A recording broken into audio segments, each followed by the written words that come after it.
After answering a desperate newspaper advertisement for a wife in name only, Charlotte finds herself married to a grieving doctor who insists their arrangement is purely temporary, but as she uncovers the tragedy that hardened his heart, dangerous secrets threaten everything they've built. When his powerful father-in-law returns to expose their arrangement as fraud, will Charlotte's unexpected love be strong enough to heal the wounds Nathaniel has buried for years? Charlotte Green's stomach growled as she clutched the strange newspaper ad in her frozen fingers. Seeking a respectable woman as a wife in name only. Room, board, and modest stipend provided. Her last coin bought a small loaf yesterday. Today brought nothing but hunger and the icy January wind cutting through her thin coat. Please let this be real, she whispered, climbing the steps to the handsome brick house. Charlotte had been a schoolteacher until 3 weeks ago when the school closed without warning. Now 26, alone in Boston with no family to turn to, she faced a terrifying choice: find work immediately or starve on the streets. The heavy door swung open before she could knock. A tall man with broad shoulders and a neatly trimmed beard stood there, not a servant as she'd expected. His eyes were gray like the winter sea, watching her carefully. "Miss Green." His deep voice held no warmth. "You're precisely on time." Charlotte straightened her spine. "Don't let him see how desperate you are." "Yes, Dr. Blackwood.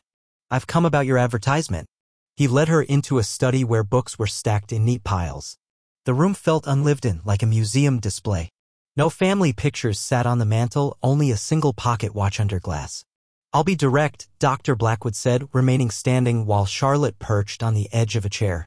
"My uncles will states I must be married to receive my inheritance. Without that money, my clinic for poor patients must close." He tapped his fingers against a chairback. "This would be a business arrangement only. 1 year of marriage in name only. You'd have your own bedroom, freedom during the day, and must attend certain public events as my wife. After the year ends, you receive enough money to start fresh elsewhere." Charlotte noticed his hands, strong doctor's hands that probably saved lives daily, gripped the chair so tightly his knuckles turned white. What made this confident man so uncomfortable with the idea of a real marriage? "Why me?" Charlotte asked. "Surely many women answered your advertisement." Something flickered in his eyes, surprise at her boldness. "You're educated. You seem practical. You have no family entanglements." The clock in the hallway ticked loudly. Through the window, fat snowflakes began falling.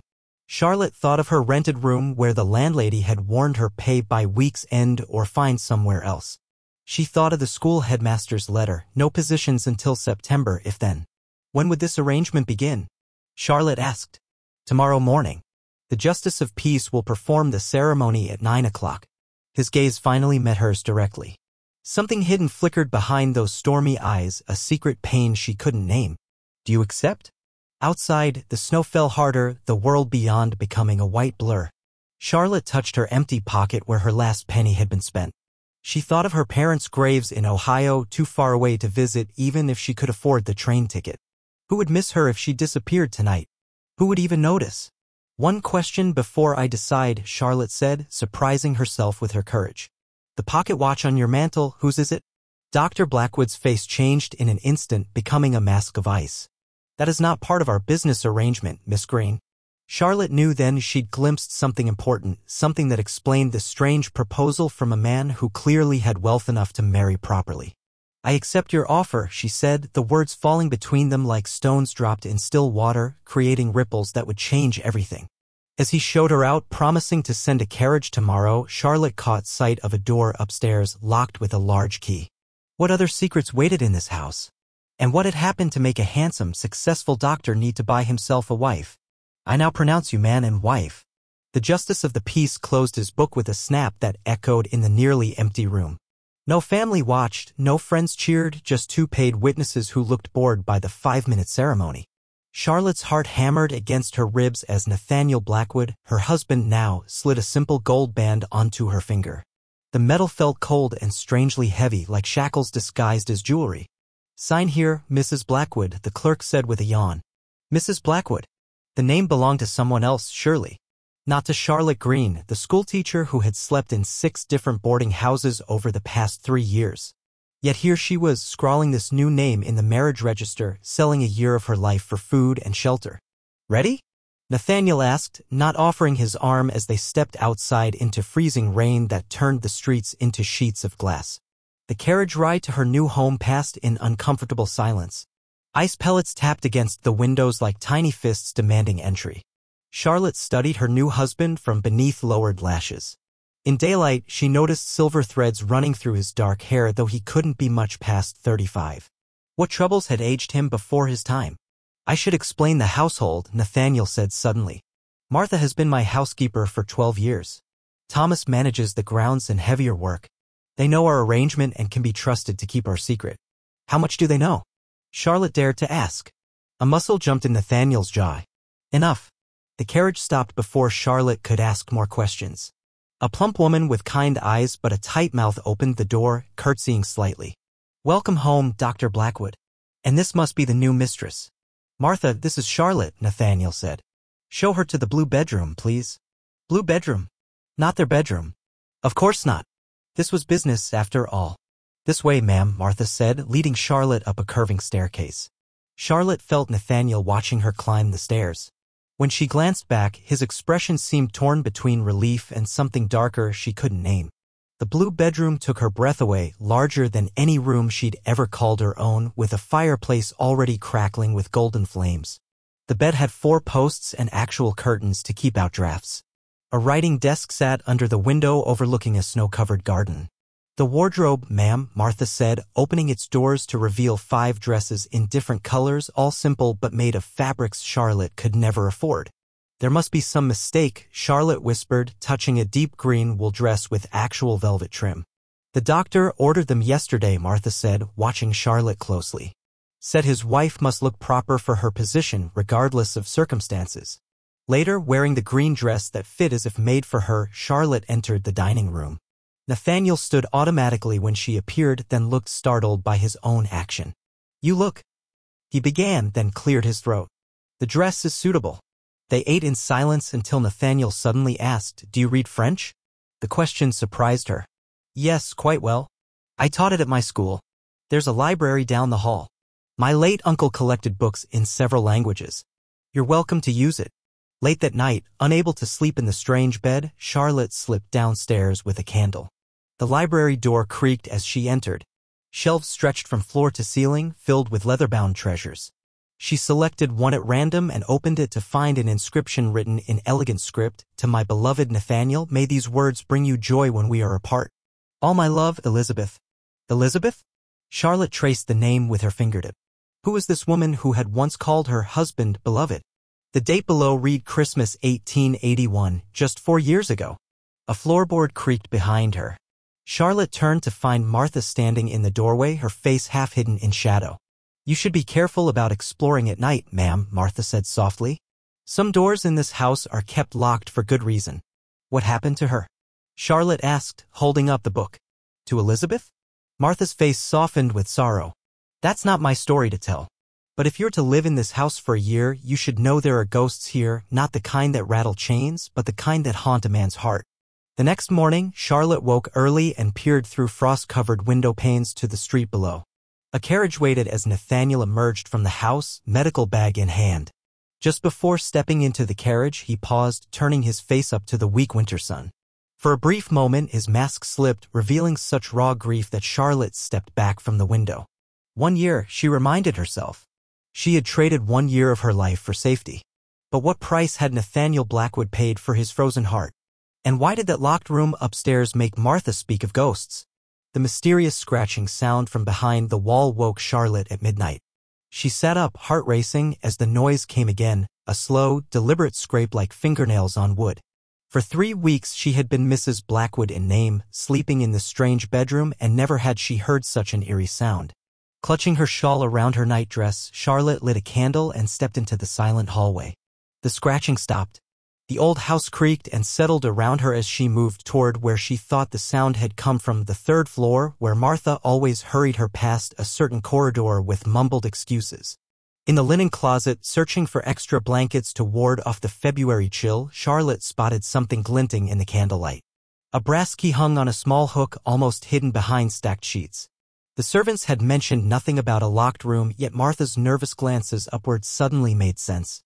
Just a quick look, Charlotte whispered to herself, her fingers closing around the cool metal.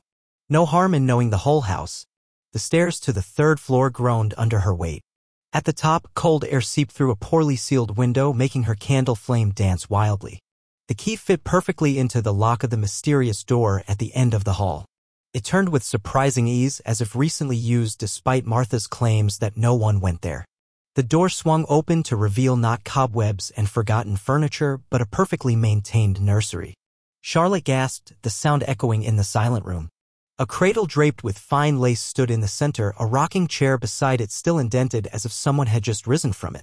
Tiny clothes lay folded in an open drawer. Silver rattles and christening cups sat arranged on a shelf, not a speck of dust on them. Most striking was the large portrait on the wall, a beautiful woman with Nathaniel's exact gray eyes, holding a tiny bundle wrapped in blue. The woman's smile was gentle, her eyes filled with love as she gazed at the infant in her arms. His name would have been James. Charlotte jumped, nearly dropping her candle. Martha stood in the doorway, her face a mixture of sadness and resignation. You gave me a fright. Charlotte pressed a hand to her racing heart. I clean this room every week. Martha stepped inside, straightening a blanket that didn't need straightening. The doctor doesn't know. He forbade anyone to enter after it happened. After what happened? Charlotte asked, though a sinking feeling told her she already knew. Martha sighed, suddenly looking much older. Miss Elizabeth, the doctor's first wife, died bringing little James into the world. The baby followed her an hour later. 3 years ago next month. The revelation hit Charlotte like a physical blow. The locked room, Nathaniel's closed-off manner, the pocket watch under glass in his study all suddenly made terrible sense. He was a different man before, Martha continued, her voice soft with memory. Smiled easily. Spoke of the future. After we lost them both, it was like watching someone bury himself alive. Charlotte's gaze returned to the portrait. Elizabeth's face was kind, refined, clearly a woman of breeding and education. Everything Charlotte was not. The scratching noise. Charlotte began. The elm tree branch, Martha nodded toward the window. Needs trimming, but the doctor won't allow it. Says the sound reminds him they're still here. Some nights he sits in that chair until dawn, just listening. A sudden draft extinguished Charlotte's candle, plunging the room into darkness broken only by moonlight.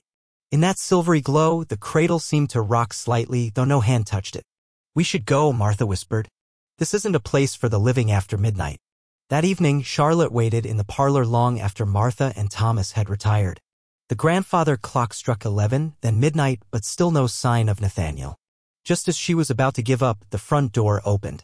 He entered shaking snow from his coat, his medical bag clutched in his hand, exhaustion etched in every line of his face. You're still awake, he stated, surprise evident in his voice. Is something wrong? I thought you might want tea, Charlotte said, gesturing to the pot she'd had prepared hours ago. The snow is getting worse. Nathaniel studied her face closely, as if searching for symptoms of some illness. Thank you, he finally said, accepting the cup she poured. His fingers, always so steady in medical emergencies, trembled slightly as they brushed against hers.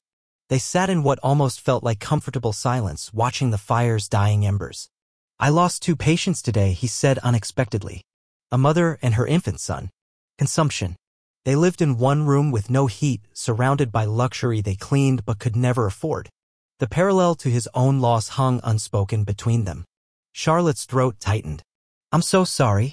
I've arranged for coal to be delivered to their neighbors, but he stopped, staring into the flames as if seeing something beyond them. But it never feels like it's enough, Charlotte finished softly. His gaze snapped to hers, genuine surprise in his eyes. Yes. Exactly. When I taught, there were always children who needed more than just lessons. Warm clothes, decent shoes, sometimes just a kind word when things were hard at home. Something in his expression shifted, like ice beginning to crack in spring. Elizabeth, she would say similar things. She volunteered at the orphanage before we married. Charlotte gathered her courage. I found the nursery today. The teacup froze halfway to his lips. Charlotte braced herself for anger, for him to order her never to enter that sacred space again. Instead, he carefully set the cup down, his hand perfectly steady now. James would have had his 3rd birthday next month, he said, so quietly she had to lean forward to hear. Elizabeth picked the name to honor my father. The clock ticked loudly in the silence that followed. Outside, the wind howled like a creature in pain. She looks very kind, Charlotte offered. In the portrait. She was. He stood abruptly, as if the conversation had suddenly become too much. At the parlor door he paused, his back to her. "Thank you for the tea, Charlotte." As his footsteps faded up the stairs, she realized it was the first time he had used her given name. And somewhere, from the third floor, came the faint sound of a rocking chair, creaking slowly back and forth. The screams from the street sent Charlotte running to the window. A horse had slipped on the icy cobblestones, throwing its rider and crashing into a lamppost. The animal thrashed in panic, its leg bent at an unnatural angle while a crowd gathered, helpless to approach the frightened beast. Without hesitation, Charlotte grabbed her heaviest shawl and rushed down the stairs, nearly colliding with Nathaniel, who was already pulling on his coat. "Stay inside," he ordered, reaching for his medical bag. "It's dangerous. The horse needs calming before you can help either of them," Charlotte replied, pushing past him into the bitter February morning. "I grew up on a farm." Surprise flickered across his face, but he didn't argue as they hurried toward the growing commotion. Blood stained the snow crimson beneath the fallen rider, a young delivery boy no more than 12. The massive dray horse continued to struggle, eyes rolling white with terror. "Talk to the boy," Charlotte instructed Nathaniel quietly. "I'll handle the horse." Without waiting for his response, she approached the panicked animal from the side, speaking in low, soothing tones. The crowd fell silent, watching as this proper-looking doctor's wife fearlessly approached the thrashing beast. "Easy now, big fellow," Charlotte murmured, edging closer with her palm extended. "Nobody's going to hurt you." The horse's ears flicked toward her voice. Gradually, its struggles lessened as Charlotte continued her gentle litany of reassurances. When she finally reached its head, she stroked its sweaty neck, whispering directly into its ear while onlookers watched in amazement. "The leg is broken," a man in the crowd pronounced. "Only one thing to do for it now." "No," Charlotte said firmly, not taking her eyes from the horse. "Send for Mr. Wilson at the livery. Tell him Dr. Blackwood needs his splints and slings." Nathaniel looked up from the injured boy, whose head wound he was bandaging. Their eyes met across the bloody snow, and something passed between them, a recognition, an understanding. By that evening, both the delivery boy and the horse were recovering, the boy in Nathaniel's clinic with a concussion and broken arm, the horse in Mr. Wilson's stable with a splinted leg that might yet heal enough for lighter duties. "You never mentioned farming experience," Nathaniel said as they sat before the fire, thawing from the day's excitement. His tone held no accusation, only curiosity. Charlotte smiled faintly. "You never asked about my life before Boston." She sipped her tea, savoring its warmth. "My father raised horses in Ohio before the fever took him, and mother. I helped break colts since I was 10. Yet you became a teacher." "The farm went to my uncle." "A woman can't inherit property." The bitterness she thought she'd buried surfaced briefly. "Teaching was my only respectable option." Nathaniel studied her with new eyes. "You're full of surprises, Mrs. Blackwood." The next morning, Charlotte found a small, wrapped package beside her breakfast plate. Inside was a worn copy of Black Beauty with a simple note, "Found this in the library. Thought you might enjoy it." The book was clearly well-loved, its spine cracked from multiple readings. Inside the cover, in delicate handwriting, "To my beloved Nathaniel, may this remind you that even the strongest need kindness. All my love, Elizabeth." Charlotte's hands trembled as she realized what he had given her, not just a book, but a piece of his past, a connection to the woman whose shadow lay across their arrangement. The days that followed brought subtle changes. Nathaniel began joining her for breakfast, their conversations extending beyond polite formalities. He spoke of challenging cases at his clinic, his voice animated when describing medical puzzles or small victories. She told him of books she'd discovered in his library, and occasionally he would share memories of acquiring certain volumes during his student days. News of Charlotte's horse whispering spread quickly. Whispers still followed her at market, married so soon after poor Elizabeth, and hardly from our circles, but now came admiring glances too. Martha reported that Mr. Wilson had asked twice if Mrs. Blackwood might look at another difficult horse. "You're becoming quite popular," Nathaniel remarked one evening. No sarcasm colored his tone, only a hint of pride that caught Charlotte by surprise. "I'm merely being useful," she replied, focusing on her embroidery to hide her pleasure at his approval. "Like your work on the household accounts?"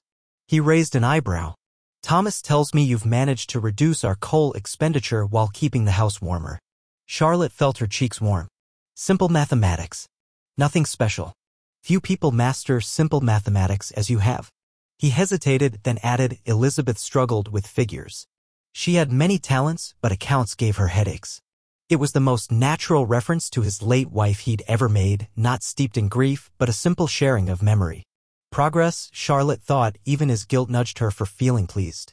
On a particularly fierce night when the wind screamed like a banshee around the eaves, Charlotte was startled by an urgent knock at her bedroom door.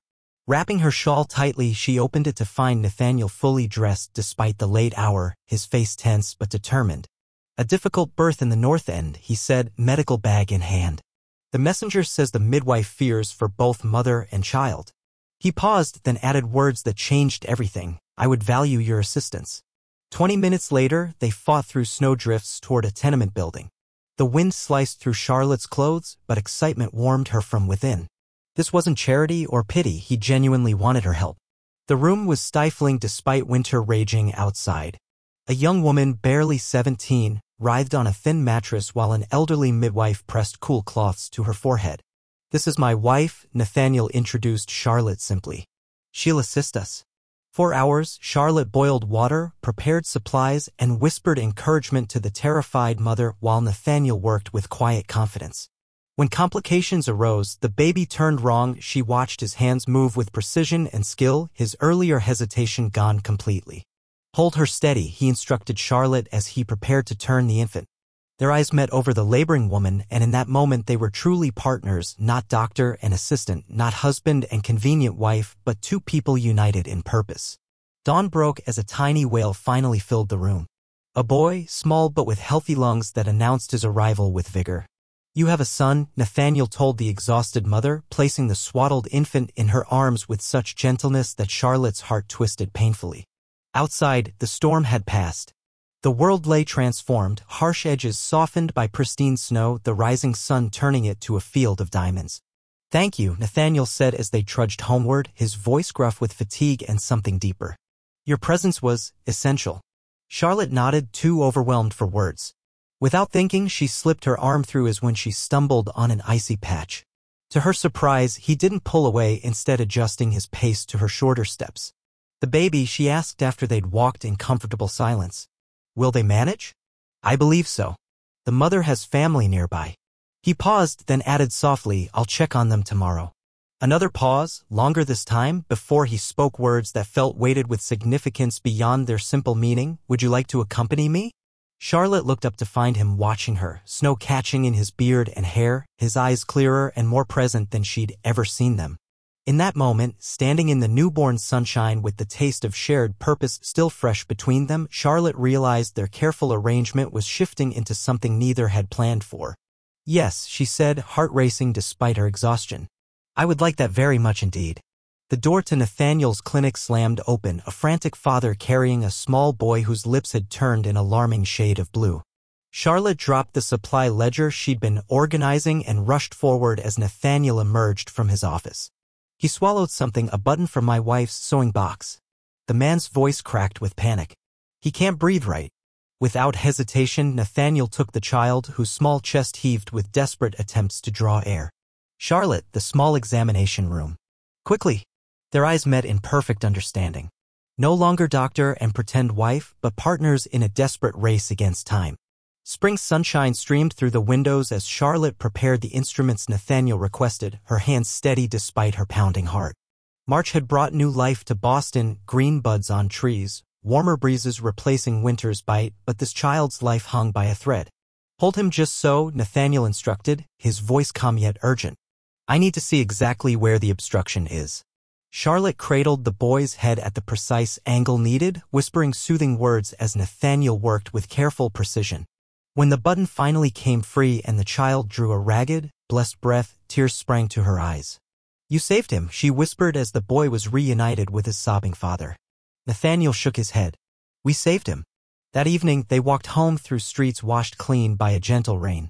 The sunset painted puddles in shimmering gold, reflecting the budding trees above.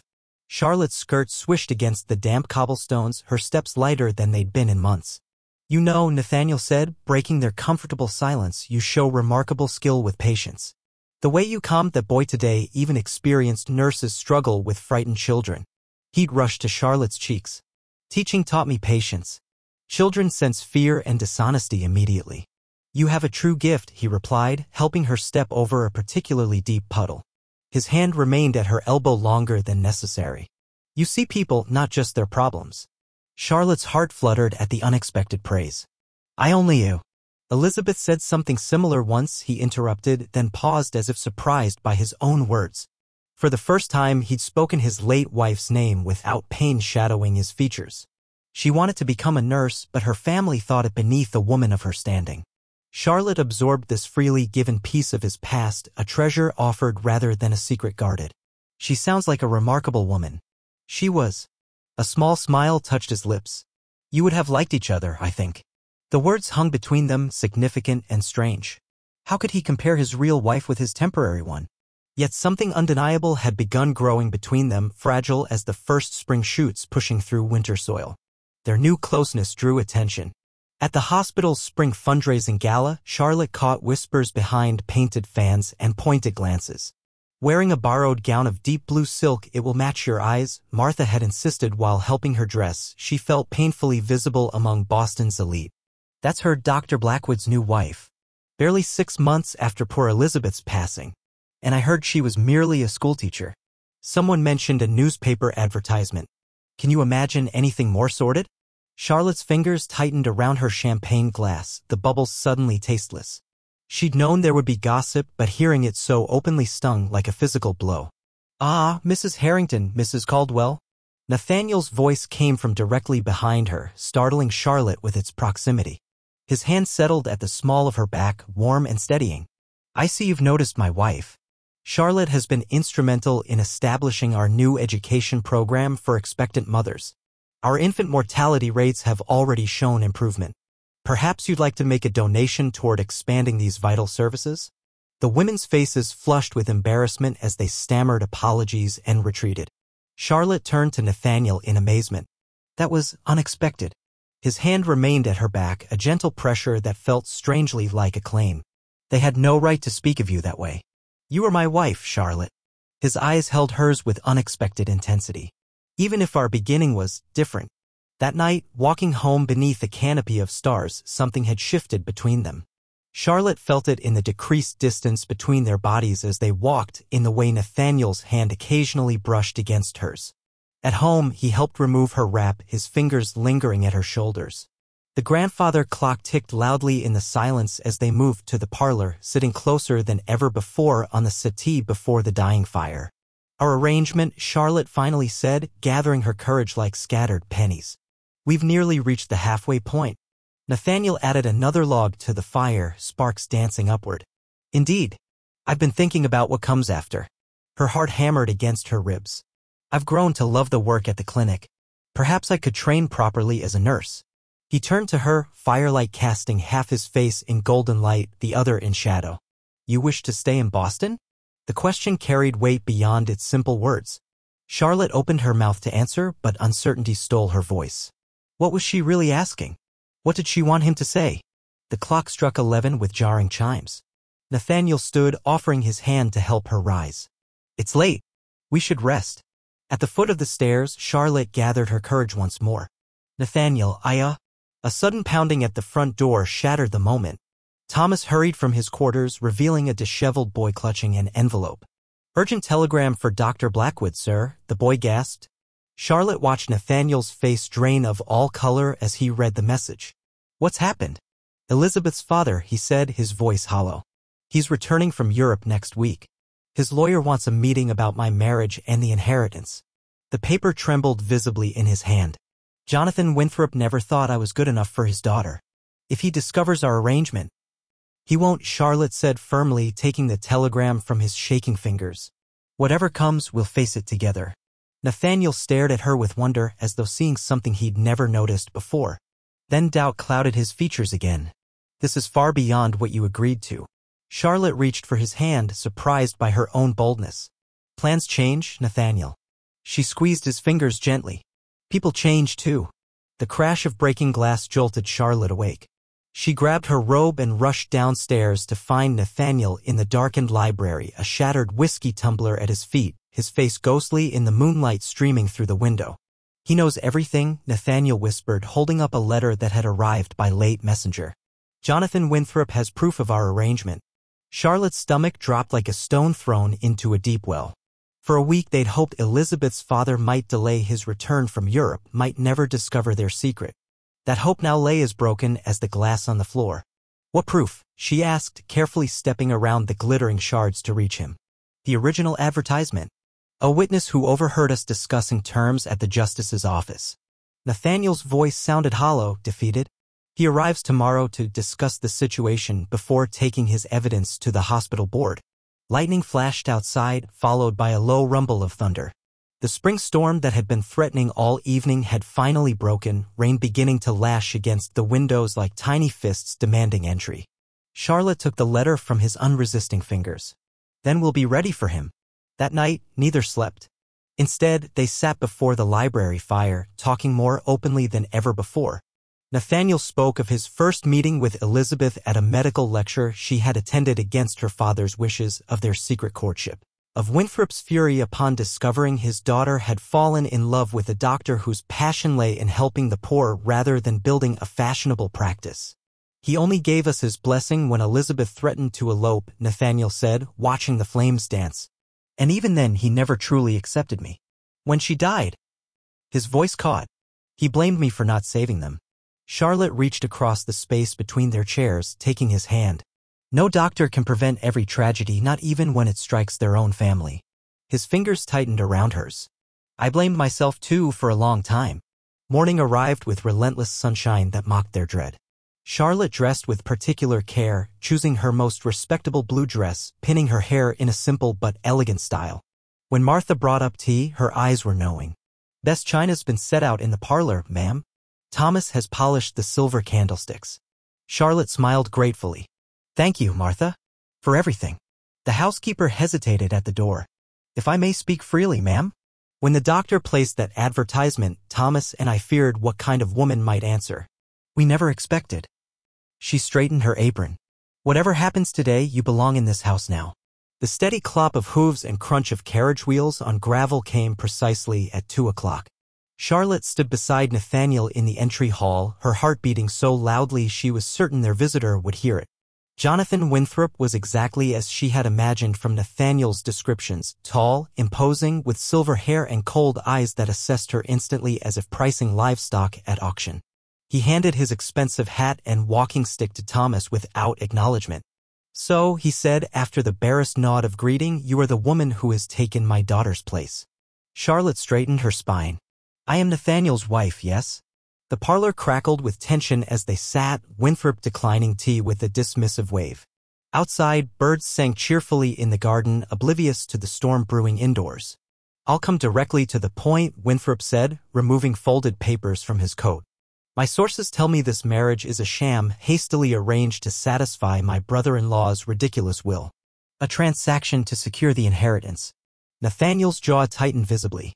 Your sources are mistaken. Are they? Winthrop unfolded the newspaper clipping with theatrical slowness.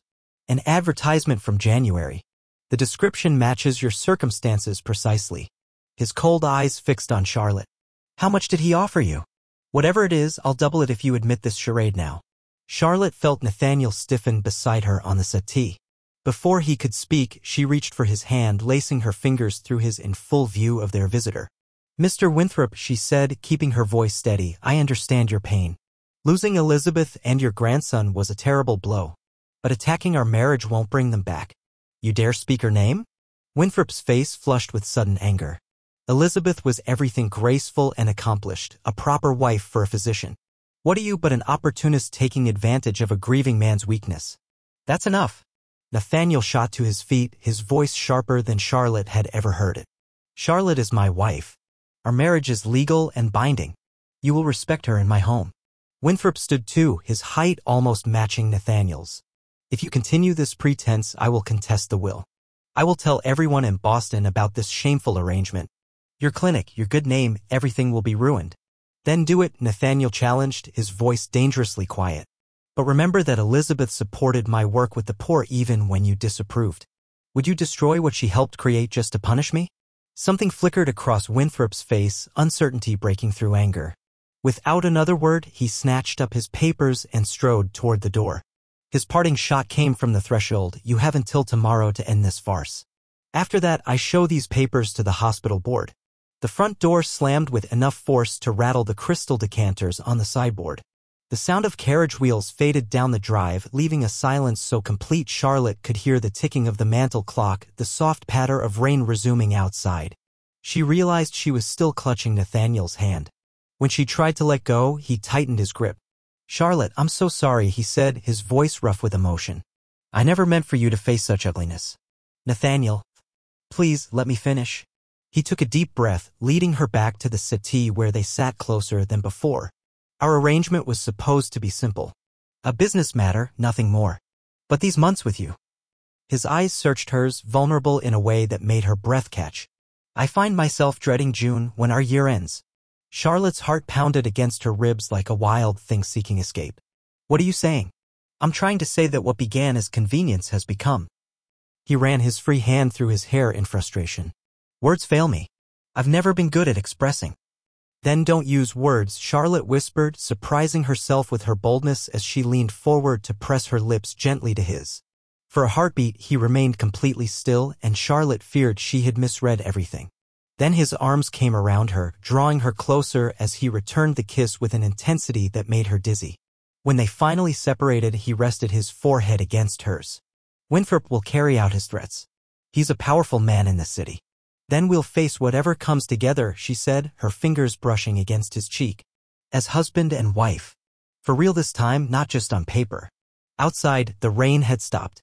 Sunlight broke through the clouds, sending shafts of golden light streaming through the parlor windows and across their entwined figures. In that moment of unexpected brightness, Charlotte saw Nathaniel smile, truly smile, for the first time since she'd met him.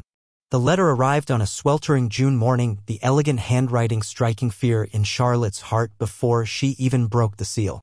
Her fingers trembled as she read the message from Jonathan Winthrop's lawyer. "He's demanding a meeting with the hospital board," she told Nathaniel over breakfast, sliding the letter across the table. "He claims to have proof our marriage is a sham." Nathaniel's face darkened like storm clouds gathering on the horizon. "Let him try." 3 days later, a brick sailed through the clinic window while Charlotte was bandaging a child's scraped knee. Glass exploded inward, narrowly missing them both. Wrapped around the brick was a note, "Fraud." "Who would do such a thing?" gasped Mrs. O'Malley, pulling her daughter close. Charlotte's eyes met Nathaniel's across the room. They both knew. That night, Charlotte couldn't sleep. She stood at the window watching raindrops race down the glass. The soft click of the door made her turn. "I've been thinking," Nathaniel said, entering with 2 steaming cups of tea. "About us." Charlotte's heart skipped. In all these months of growing closeness, they'd never directly addressed what was happening between them, how business had become something neither had expected. "Winthrop won't stop," he continued, handing her a cup. "He's convinced 3 board members to call for my removal." "Can he do that? With enough money and influence?" "Yes." Charlotte sipped her tea, tasting honey and something bitter beneath. "Then we'll fight. There's something else." Nathaniel set down his cup, reaching for a folded newspaper.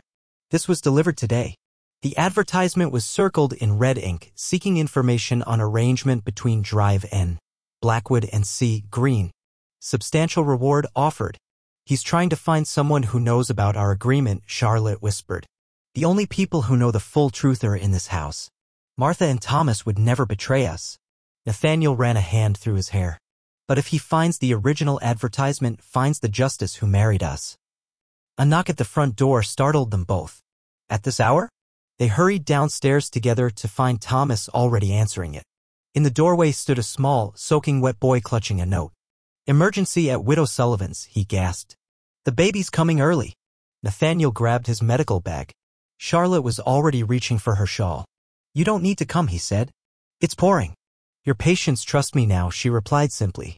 "Mrs. Sullivan especially." The birth was difficult. For 7 hours, Charlotte wiped sweat from the laboring woman's brow while Nathaniel fought to position the baby correctly.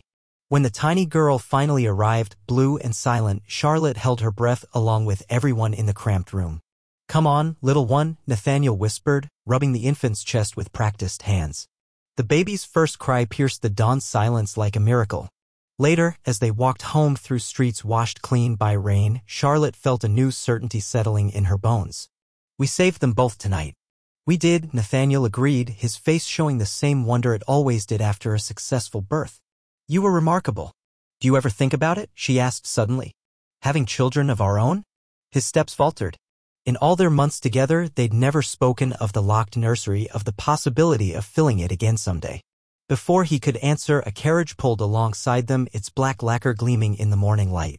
The door swung open to reveal Jonathan Winthrop. "Get in," he commanded. "Both of you." Charlotte glanced at Nathaniel, who nodded grimly. They were both exhausted, in no condition for a confrontation, but perhaps it was time to end this shadow war. Winthrop's home was exactly as Charlotte had imagined, large, imposing, filled with expensive items that spoke more of wealth than warmth. He led them to a study where a fire blazed despite the summer heat. "The board meets tomorrow," he said without preamble. "I have sworn statements from 2 people who recall the advertisement you placed, Doctor. Your convenient marriage will be exposed for what it is." "And then what?" Charlotte demanded, too tired for fear. "What do you hope to gain?" "Justice for my daughter." Winthrop's voice cracked. She gave up everything to marry him, her position, her future, her life. "And not 6 months after burying her, he replaces her with you." The contempt in his voice stung, but Charlotte stood her ground. "He didn't replace her. No one could. Elizabeth will always be part of him." "What would you know of it?" Winthrop sneered. "I know about the nursery he couldn't bear to enter. I know he carries her watch chain in his pocket. I know he still leaves flowers at her grave every Sunday." Winthrop seemed startled by this information. His gaze shifted to Nathaniel. "You do?" "Of course I do," Nathaniel said quietly. "I loved her." "Then how could you, Because Elizabeth would have wanted me to live," Nathaniel interrupted, his voice gaining strength. "To continue the work we started together. She wasn't just my wife, she was my partner in everything that mattered." "Like this arrangement?" Winthrop gestured dismissively at Charlotte. "It began as an arrangement," Nathaniel admitted. "But it's grown into something neither of us expected." He turned to Charlotte, his eyes soft with an emotion she'd seen growing these past months. "Something real." A clock somewhere in the house chimed 6 times. Charlotte realized they'd been awake for over 24 hours. "Mr. Winthrop," she said, fatigue making her bold. "We just helped bring a new life into the world. A little girl who might not have survived without Nathaniel's skill. That's what your daughter loved about him, his dedication to healing, to serving those who need it most." She stepped closer to the old man, seeing past the anger to the grief beneath. "You lost a daughter. Nathaniel lost a wife and son. Nothing can change that. But would Elizabeth want this? Would she want you to destroy what she helped build?" Something shifted in Winthrop's face, a crack in the hard surface of his rage. For a moment, Charlotte glimpsed the father behind the fury. "The board meeting is at noon tomorrow," he said finally. "I suggest you prepare yourselves." Outside, the sun had fully risen, turning the wet streets to rivers of gold. Charlotte swayed with exhaustion as they walked home. "Did you mean it?" she asked. "What you said about us becoming something real?" Nathaniel stopped walking, turning to face her. The morning light caught the silver threads in his dark hair, the lines around his eyes that spoke of sleepless nights and hard-won smiles. "Our agreement ends next month," he said softly. "The year will be complete." Charlotte nodded, her throat suddenly tight. Despite everything that had changed between them, they had never formally discussed altering their original arrangement. "I've been thinking," he continued, guiding her to a wrought iron bench in the small park near their home. "About the future. About what I want." The morning air was sweet with flowering jasmine, birds singing their morning songs as Nathaniel took both her hands in his. "When I placed that advertisement, I thought I needed a wife in name only, someone to fulfill a requirement, nothing more. I believed my heart died with Elizabeth and our son." His voice wavered but remained strong. "I was wrong, Charlotte. You didn't replace them, no one could, but you helped me understand that my heart could heal, could grow to hold both grief and joy." Tears blurred Charlotte's vision as he continued. "I don't want our arrangement to end.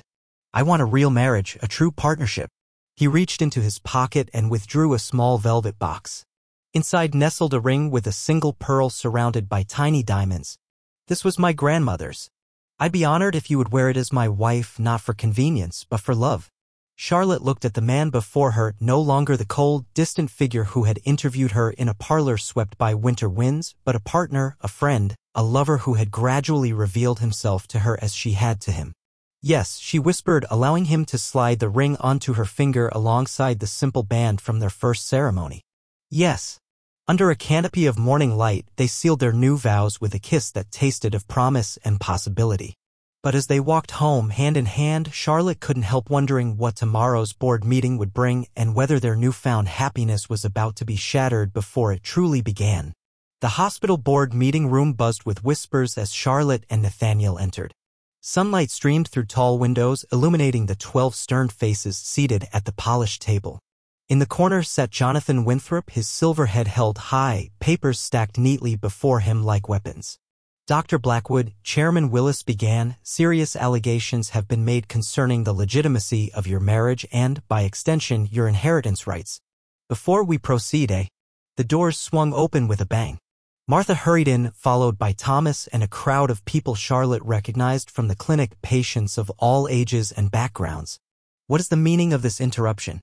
Willis demanded. A stout woman pushed to the front, Mrs. O'Malley, whose daughter Charlotte had protected during the brick incident. Begging your pardon, but we heard Dr. Blackwood was in trouble, she announced. We've come to speak for him and his wife. This is highly irregular. My Sean would have died from the fever if not for them, called a voice from the back. They delivered my twins when no one else would come to our neighborhood, added another. Chairman Willis banged his gavel. Order. This is not a public forum. Perhaps it should be, came a new voice. Charlotte turned to see a tall, elegantly dressed woman enter. Since you're discussing matters that affect the public good. Mrs. Harrington, Willis stammered. This is a private meeting. Indeed. One in which my husband, your largest donor, would be most interested. Mrs. Harrington, whom Charlotte recognized from the fundraising dinner, nodded toward the crowd. As with the newspaper reporter I passed in the hallway, Charlotte felt Nathaniel's hand tighten around hers. What was happening? Mrs. Harrington approached the table. I once spoke unkindly about Dr. Blackwood's wife. I was wrong. Last month, when my housemaid fell ill with pneumonia, no other physician would attend her. The Blackwoods not only treated her but visited daily until she recovered. She turned to Jonathan Winthrop. I knew your daughter, sir. She would be proud of the work they're doing. Winthrop's face flushed. You have no right to speak of Elizabeth. I have every right, Mrs. Harrington replied calmly. She was my friend. We served together on the Ladies' Aid Committee. Her dream was to improve medical care for women and children in the poor districts, exactly what her husband and Charlotte are accomplishing. Charlotte felt dizzy. In all these months, no one from Elizabeth's social circle had acknowledged her existence, let alone defended her. Chairman Willis cleared his throat. Mr. Winthrop, you claim to have evidence? Winthrop stared at the papers before him, then at the crowd of patients filling the room. His hand trembled slightly as he reached for the documents. He faltered, then straightened. I have reconsidered my position. A murmur ran through the room. Nathaniel's grip on Charlotte's hand tightened further. My grief for my daughter and grandson clouded my judgment, Winthrop continued, his voice strained but clear.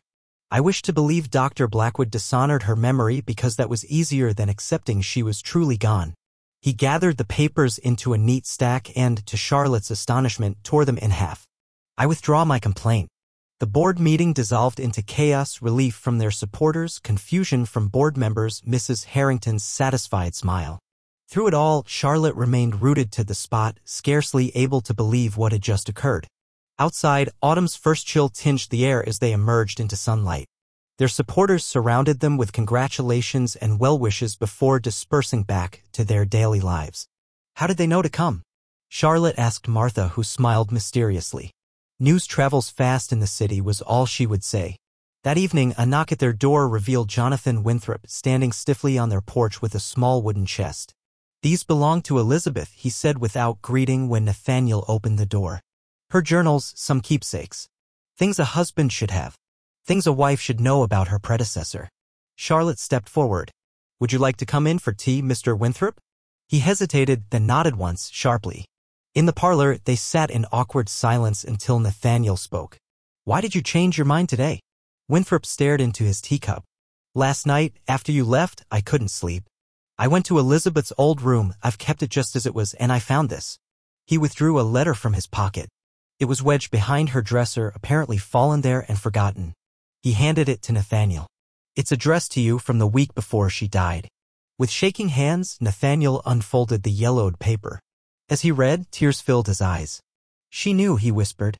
She suspected the birth might be difficult. She wrote. His voice broke. She wrote that I should find happiness again.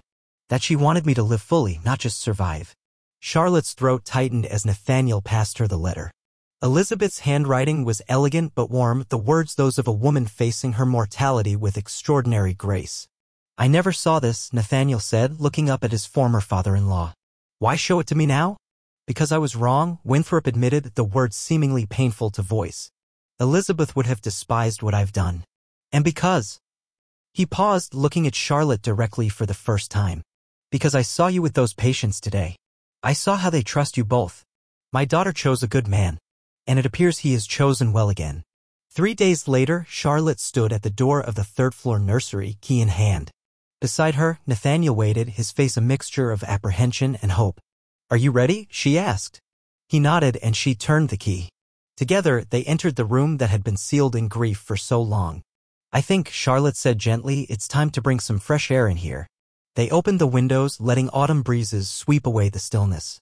They carefully packed away the tiny clothes, the silver rattles, not discarding them, but placing them in a trunk to be preserved as memories rather than monuments. "Elizabeth's mother made this quilt," Nathaniel said, running his hand over the colorful squares. "It should stay." By evening, the room was transformed, still a nursery, but one ready for future possibilities rather than frozen in time. The cradle remained, but fresh linens replaced the yellowed ones. Elizabeth's portrait still hung on the wall, but now she seemed to watch over the room with blessing rather than sorrow. As October deepened, bringing russet and gold to the trees in Boston Common, Charlotte found herself increasingly drawn to this room.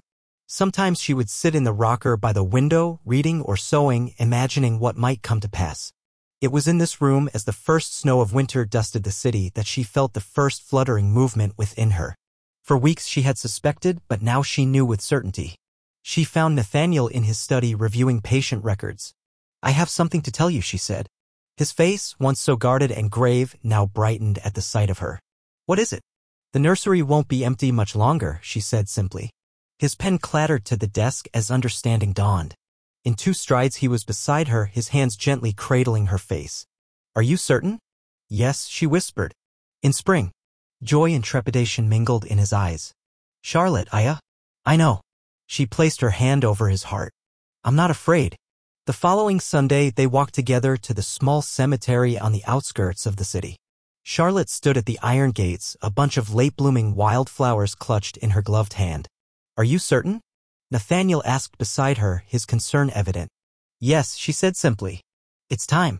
Together they walked the gravel path to a marble headstone bearing the names of Elizabeth Winthrop Blackwood and James Nathaniel Blackwood, dates etched in stone that spoke of lives too briefly held. Charlotte knelt, placing the flowers carefully at the base of the monument. "Thank you," she whispered too softly for even Nathaniel to hear. "For loving him first. For showing him how." Rising, she took her husband's hand, feeling the slight tremor that ran through him. They stood in silence for several minutes, honoring what had been lost and what had, against all odds, been found. As they turned to leave, a figure approached from the opposite direction, Jonathan Winthrop, looking older and more stooped than when they had last encountered him months before.